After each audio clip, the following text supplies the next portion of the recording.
Hey class, welcome back to Art of the Sword Online, episode 5. This is going to be our last episode for the semester, so I hope you've really enjoyed the whole series.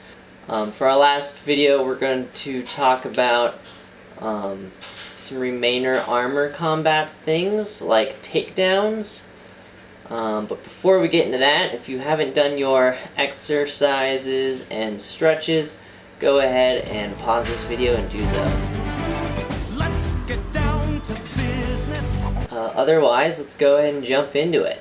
I'll go ahead and go over some tips and tricks for armor fighting. When fighting against an armored person, you need to be willing and trying to get up close and personal. You're not going to beat them from a distance. The only way to take them down is if you perform a takedown on them, or if you get close enough to hit one of their exposed areas, which means outmaneuvering them. Number 2, you need to be willing to use more unconventional attacks, as well as be ready for more unconventional attacks. What I mean by that is punching and kicking. The purpose of essentially a punch would be perhaps you're in the bind and you do a quick punch to their face mask, essentially, to slightly disorient them, block their vision, and that could give you time to perform your next move. Or if you get in a bind and you feel like your opponent has the advantage on you, you could kick them into their chest plate to essentially get them off of you, or maybe to kick them out of bounds.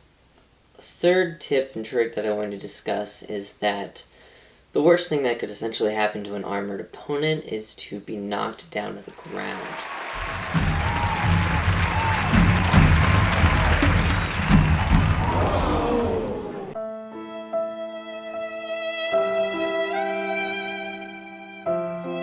By our rules, if you were to be knocked down where both knees are essentially buckled, or you have to brace yourself with one hand, if you're on your back, if you're on your front, it was considered a takedown, which was worth a lot of points. Alright, so now let's discuss the takedowns.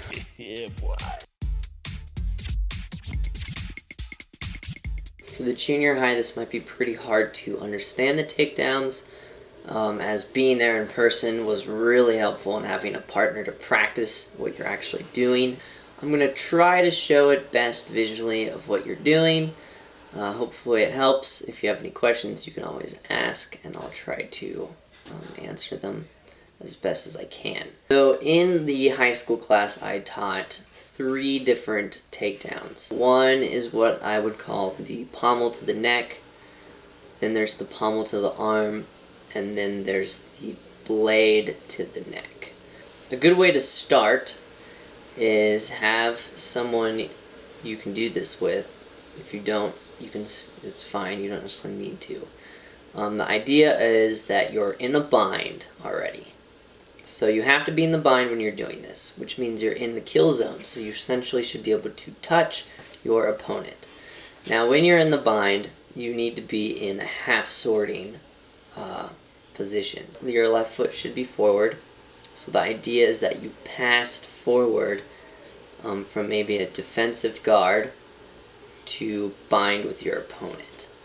A lot of these, it's kind of key where the footwork is. If their left foot is forward, then you can step around with your right foot to put your right foot behind their left foot.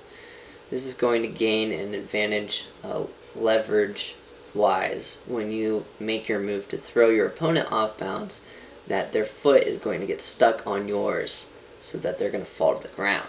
Now there is a chance that you could still throw them off balance without even necessarily getting that foot behind theirs, and your takedown move might still work, but getting the foot is pretty essential. Let's first talk about the pommel to the neck. Just go.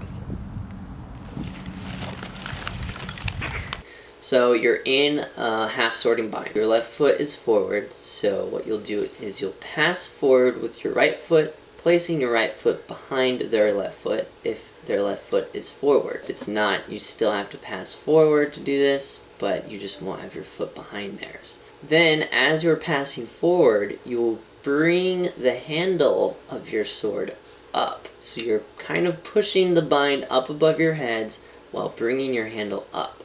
And what you're doing is you're inserting the handle or the pommel area of your sword onto their neck area. Then from there, you can twist while pulling your sword down, and essentially what that's doing is it's putting pressure on their neck while twisting, and that should throw them back. So they're going to want to step back.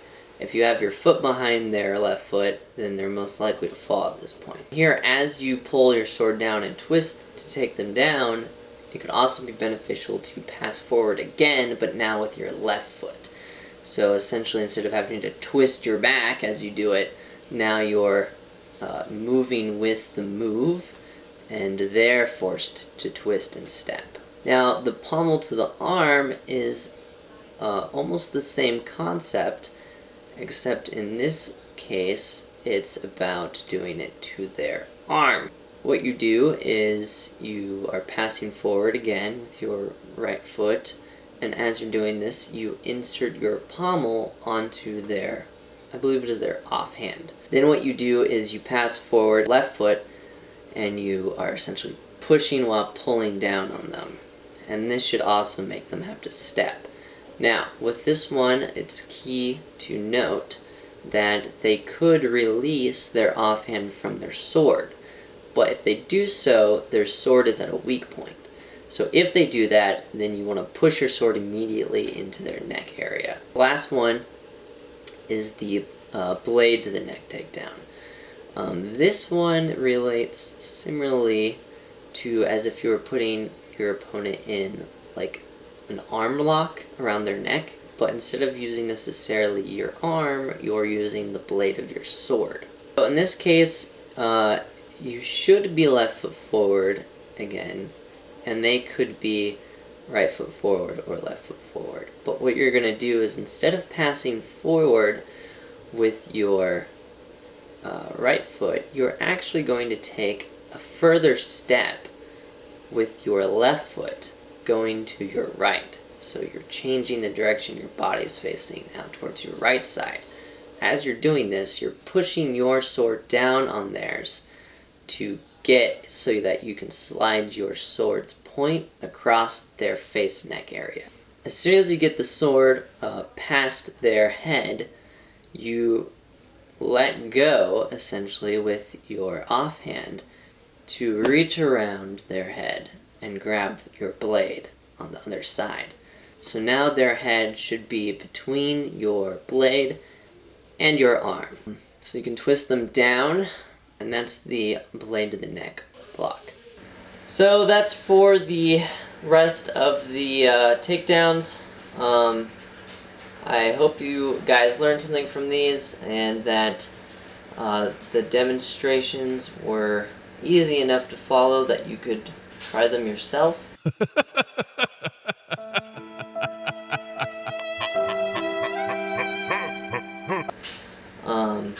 Otherwise, I guess I'll see you around. You can always still feel free to contact me with any questions or whatever, even after this point.